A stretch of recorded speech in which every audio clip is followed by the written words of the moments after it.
Bonjour, bonjour. Alors je suis un peu malade, la diction sera encore pire que d'habitude. Vidéo importante à mes yeux, je vais vous démontrer qu'il n'y aura pas de soumission à l'islam. Je me base sur deux cartes. Mon argumentaire est un peu faible parce que je me base sur deux cartes. Une des cartes, je ne l'ai pas retrouvée, donc je vous en parle par souvenir. L'autre carte, je n'ai pas vérifié si elle était exacte, mais elle semble exacte. Je vous en parlerai tout à l'heure. Bon, en préambule, je vous dis, le Parti socialiste et la gauche sont soumis à l'islam et la droite de Minab que nous avons suit un même Fillon apparemment a dit nous devons nous adapter à l'islam. Deuxième point, le Parti socialiste et la gauche ou le Parti socialiste est fort en Bretagne et dans le sud-ouest. Ce sont les deux régions qui portent le Parti socialiste. Sans ces deux régions-là, le PS ne pèse quasiment rien. Et la Bretagne, troisième point, la Bretagne et le sud-ouest ont très peu de personnes liées à l'islam. Voilà. Donc, ce qu'il faut bien comprendre, c'est que le Parti socialiste qui rampe devant l'islam, qui veut nous soumettre à l'islam, est élu dans des régions qui ont très très peu de musulmans. Voilà. En fait, il n'y a pas de soumission à l'islam, il y a une absence d'islam. Les gens votent islamophiles dans les régions où il n'y a pas tellement de Français d'origine maghrébine. Voilà, c'est le préambule de ma petite vidéo. Donc je vais vous montrer maintenant qu'il n'y a pas de soumission. Alors, première carte sur laquelle je me base, les résultats électoraux des régionales de 2015. Alors, c'est pas n'importe quoi, c'est le premier tour alors, qui répertorie les partis politiques arrivés en tête par ville. Et l'autre carte, c'est la carte des prénoms musulmans à la naissance. Carte toute récente, facilement trouvable. Là, j'ai facilement trouvé, mais je ne sais pas comment vérifier ça, mais apparemment, elle a l'air exacte. Alors, je vous prends toujours ma carte habituelle, des systèmes familiaux qui existent depuis 1000 ans et qui correspondent à la vie politique française d'aujourd'hui. Le long de la Garonne, à peu près donc d'ici à, je ne sais pas le faire, Toulouse-Bordeaux en fait. Toulouse-Bordeaux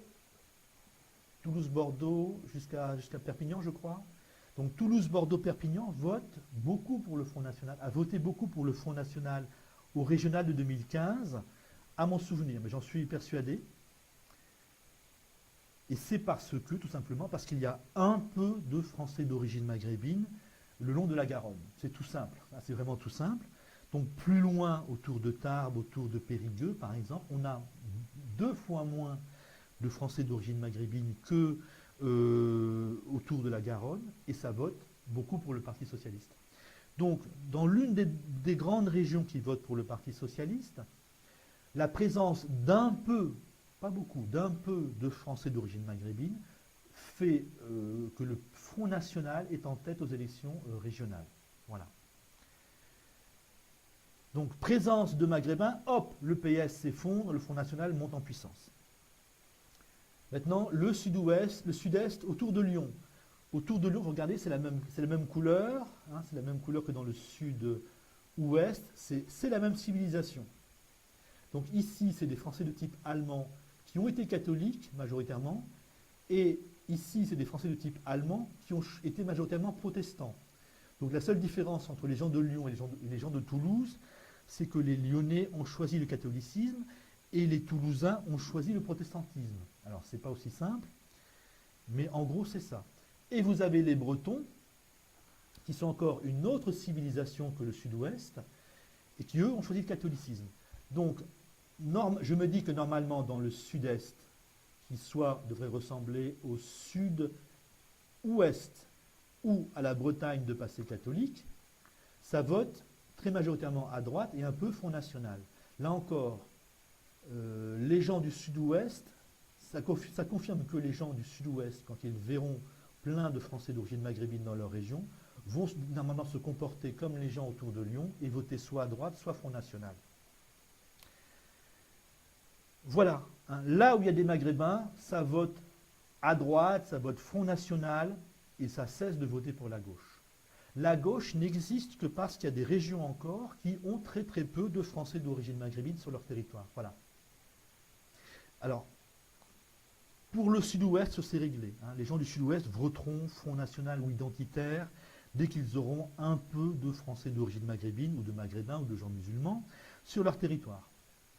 Pour la Bretagne, ce n'est pas la même civilisation. Donc, ah, pardon, il y a mon chat qui veut rentrer. Pour la Bretagne, ça n'est pas la même civilisation, mais d'après ce que je connais de la Bretagne, d'après ce que j'entends de la Bretagne, ils sont aussi allergiques à l'islam et peut-être aux Français de couleur. Donc les Bretons, quand ils auront un peu de Français de couleur ou de Français liés à l'islam sur leur territoire, devraient eux aussi voter soit Front National, soit identitaire, soit régionaliste, soit indépendantiste, c'est peut-être la même chose. Hein. Identitaire et indépendantiste pour les Bretons, c'est peut-être la même chose. Donc voilà, hein. Il n'y aura pas de soumission à l'islam dès que l'islam posera problème, dès que l'islam sera présent dans les régions qui votent à gauche, hop, la gauche va disparaître. Alors, qu'est-ce qui peut se passer? On a j'allais dire de façon en positif. Donc, si on a des attentats islamistes en grand nombre, il n'y aura pas de soumission. Ça va réagir. Si l'islam pose un vrai problème, donc ça va réagir aussi. C'est-à-dire que la gauche pourra nous emmerder avec son discours islamophile. Aux élections importantes suivantes, elle sera liquidée. Et si on a un peu de musulmans partout, hop, c'est pareil, la gauche est liquidée et ça vote beaucoup à droite, beaucoup Front National. On aura un moment délicat, hein, c'est si on a toujours peu de musulmans en Bretagne, dans le sud-ouest. Alors c'est une ligne historique connue, c'est la ligne Saint-Malo-Perpignan, ligne qui délimite la France agricole et la France industrielle du, je ne sais pas, d'une certaine époque. Donc si on a toujours assez peu de Français d'origine maghrébine dans le sud-ouest et en Bretagne, et qu'on continue l'immigration pendant encore quelques années, et que ces immigrés et l'islam progressent à l'est de la France, dans les 2/3 est de la France, on pourrait avoir une sorte d'alliance entre le vote breton, le vote du sud-ouest pour le Parti socialiste, et peut-être un vote des Français de couleur qui voterait beaucoup pour la gauche. Là, on a un gros problème.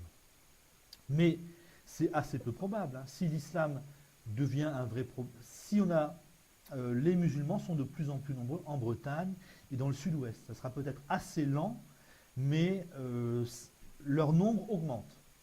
Donc dans 10, 15, 20 ans, il y aura suffisamment de gens liés à l'islam en Bretagne, dans le sud-ouest, pour que ça cesse de voter à gauche et ça vote anti-musulman en quelque sorte. Voilà, donc il y aura un moment délicat, donc moment où Bretagne et Sud-Ouest ont peu de Français de couleur encore, et où les Français de couleur sont très nombreux à l'est, dans les 2/3 est de la France. Ça, c'est le moment délicat, et c'est le seul. Sinon, quand l'islam posera de vrais problèmes à tous les Français, hop, il n'y aura pas de soumission. Il n'y aura pas de soumission.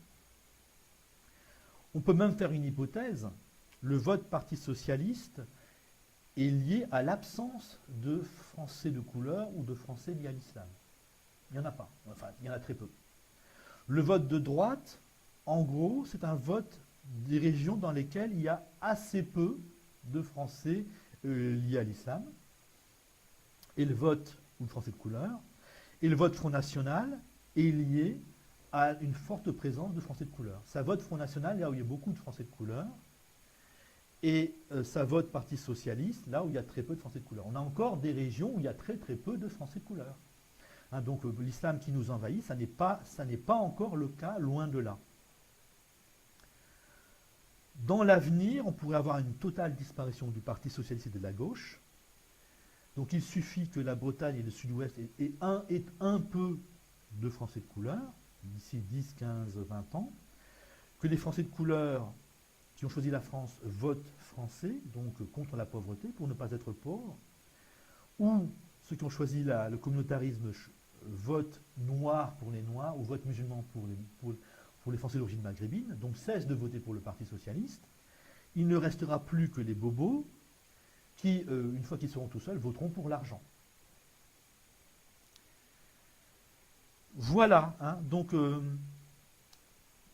suis assez positif. Donc il n'y aura pas de soumission à l'islam. Ça, c'est une hypothèse absolument inenvisageable, même si mes sources ne sont pas, même si je n'en suis pas totalement sûr. Ça n'est pas le problème. Le problème n'est pas la soumission à l'islam. On aura peut-être un gros problème, donc je vous l'ai dit, quand on aura encore peu de Français de couleur en Bretagne et dans le sud-ouest, et qu'on aura beaucoup de Français de couleur, mais ce n'est pas évident qu'ils sont si nombreux que ça, hein. Ils sont nombreux dans certains départements. On a encore des départements où il n'y a aucun prénom musulman dans les naissances, en 2015 ou 2016. Il y en a encore deux. Il y en a d'autres où c'est 2,5%. Donc c'est le seul risque, hein. Peu de musulmans en Bretagne dans le sud-ouest et beaucoup de Français de couleur non assimilés qui haïssent la France dans les 2/3 est du pays. Voilà, bon ben, pour la soumission à l'islam, vous pouvez être positif. Ça ne se fera pas. Salut.